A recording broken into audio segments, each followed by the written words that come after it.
Hi there, as Patrick explained, I am Natalie Bell from Seafood Scotland. I am Head of Trade Marketing for Asia, Europe, for my sins at the moment, and the Middle East. So I'm going to chat you through some of the work that myself and Clare do, and also particularly focus on, take you on a kind of whirlwind tour of Asia, Europe and the Middle East. So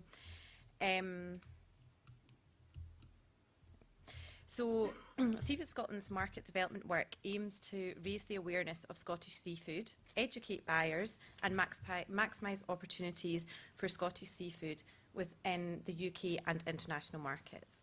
Our work particularly focuses on 6 key target areas, as Patrick mentioned earlier, which is Asia, Europe, the Middle East and North America. The focus that we have within these markets is predominantly to high-end food service and premium retail markets.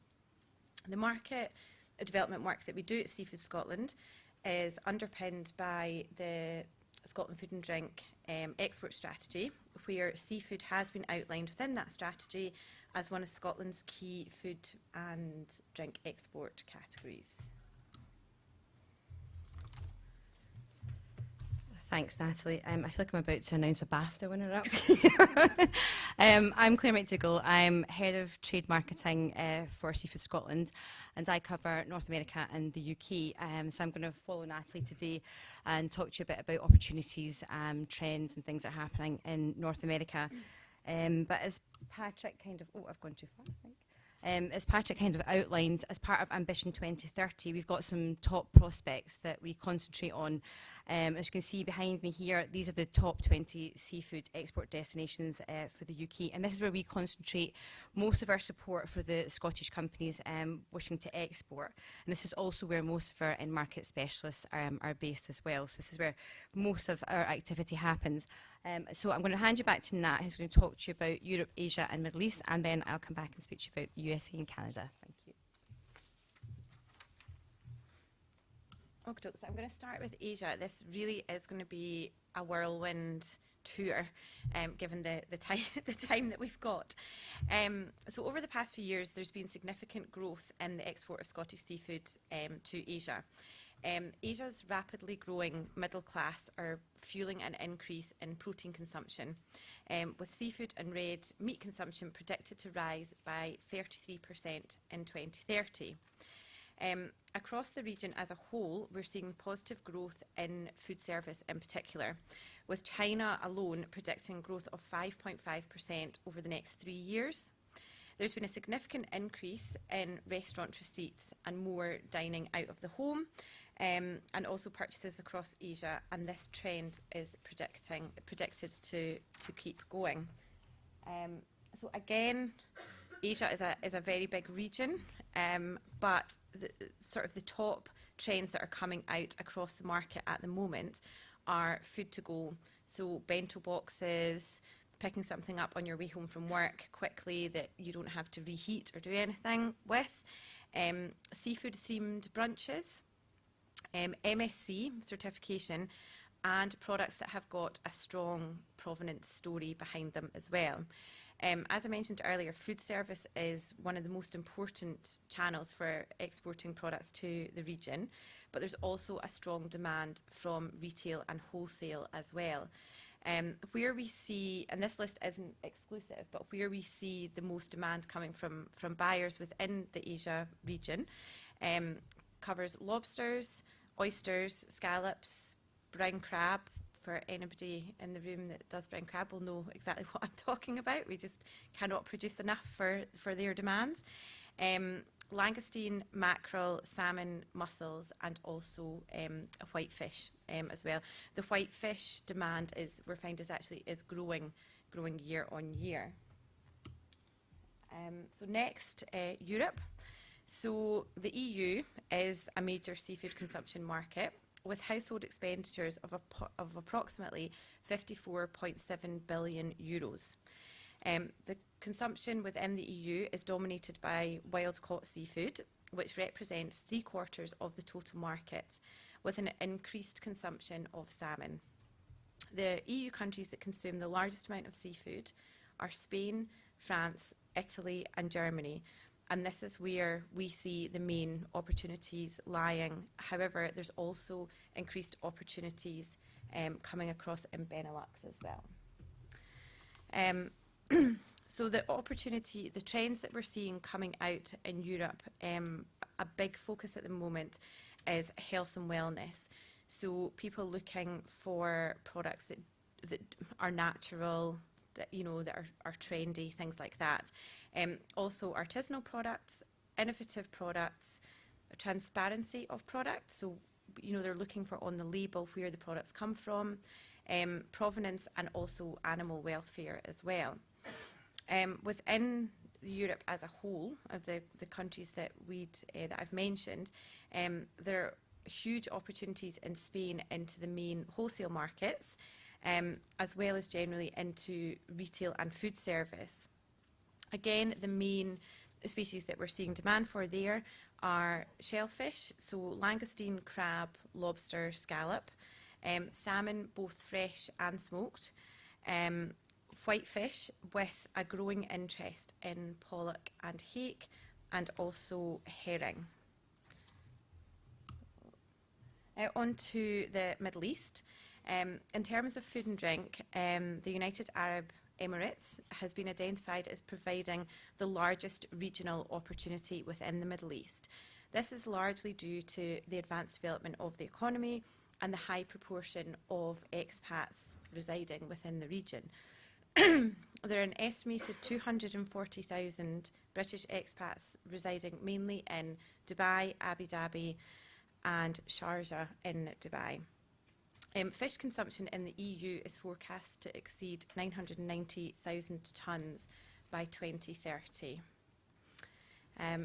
So the trends that we're seeing within the market, there's a growing demand for imported products, so not just seafood, but imported food and drink products as a whole. Again, there's a very strong health and wellness message coming out, which again seafood fits into. Strong demand for non-local seafood items and for organic products as well.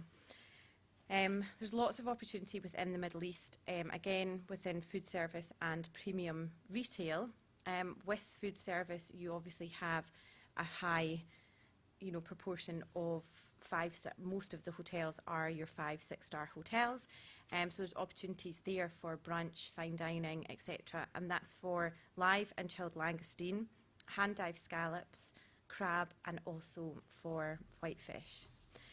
So that's pretty much my whistle-stop tour of those markets. But as Patrick said, myself and Clare will be around later on, so if you've got any questions, feel free to come and ask.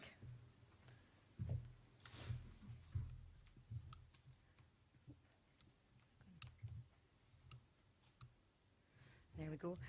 As outlined earlier, the US has got huge potential for seafood. The market demand there in 2012 was about $15 billion. It is the second largest market for export of Scottish products, and whilst salmon, both fresh and smoked, has dominance in this market, there are other opportunities that we're now starting to see there, particularly for things like whitefish, shellfish, in particular things like langoustine and brown crab, although we can't get any because it's all going to Asia. At the moment, there's still an EU import ban on bivalves into North America, USA, not Canada.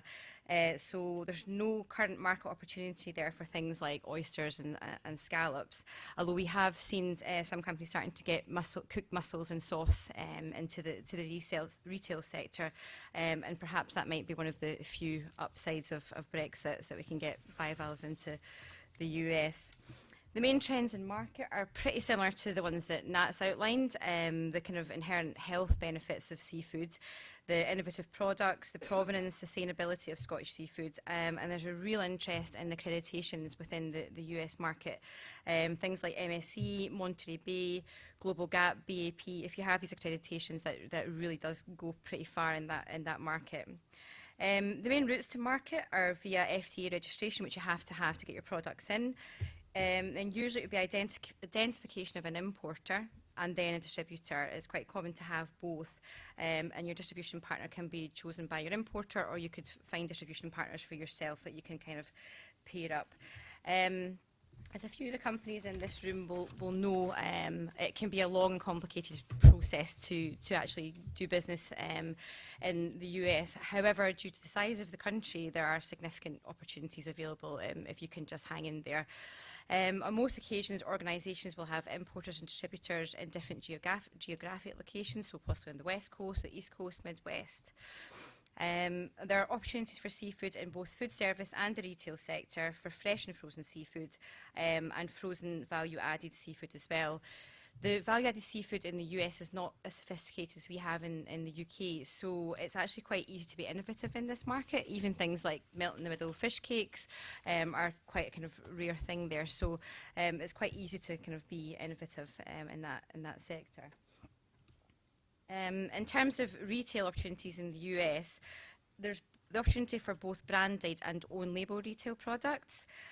Often own label is actually easier because it's a quicker route to market and it's usually cheaper to do that. However, whether you're own label or branded, there's some key things that are important to US consumers, and these are things like convenience. Again, Natalie talked about that, but it's food on the go is a big thing. Also, interestingly, protein content to do with the health benefits. They really want you to highlight how much protein is in your products, and you'll see in this picture behind me, this is kind of identified 20 grams of protein per serving. So things like that. The other thing is authenticity. Provenance is a huge thing for Scottish products, but within the US market in particular, we're actually starting to see people imitating Scottish products. And this salmon that's up here, the name has been protected to hide the not so innocent, but there's a lot of companies who are passing off product as Scottish when it's not. But from a company perspective, going out to market, that actually gives you an advantage if you are Scottish and you can kind of prove that and certify your authenticity. Canada is quite similar to the US, and that it's kind of the lead products are salmon, but we are again seeing growth in whitefish and shellfish, in particular langoustine again. There are some opportunities for mussels, oysters and things like that, but you're competing against the local Prince Edward Island products, which are sold quite cheaply, so it's hard to kind of command a premium in this market. Similar trends exist again, health, innovation, things like that. But one interesting thing about Canada is that because of the land mass, it's 36 times the size of the UK with half the population. Frozen products are really seen as a premium. So frozen is not looked at as a kind of less kind of premium product, and it's quite often people will go long distance to shop, stock up. They have huge chest freezers, so they're looking for things like individually IQF frozen products and multi-packs that they can store and use over time. There may also be limited opportunity for things like crab and lobster, but again, they're seen as a commodity product, and we're not really seeing a premium market for that. Routes to market are commonly through CIFE registration, through an importer, distributor, similar to the US, and then on to retail and food service. And one important point to note about Canada is that everything has to be dual nationality. So it's important to work with your importer or to find a consultant in market that can help you with this, because I know companies that have just got things translated to French and then had to spend a lot of time and money going back and changing their packaging because it's not applicable for the market.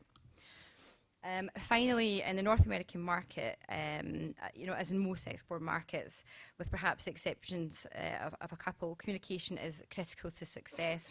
Patrick talked about some of the things that we do to help with that, but it really is important that you go out here with the view of building relationships over time.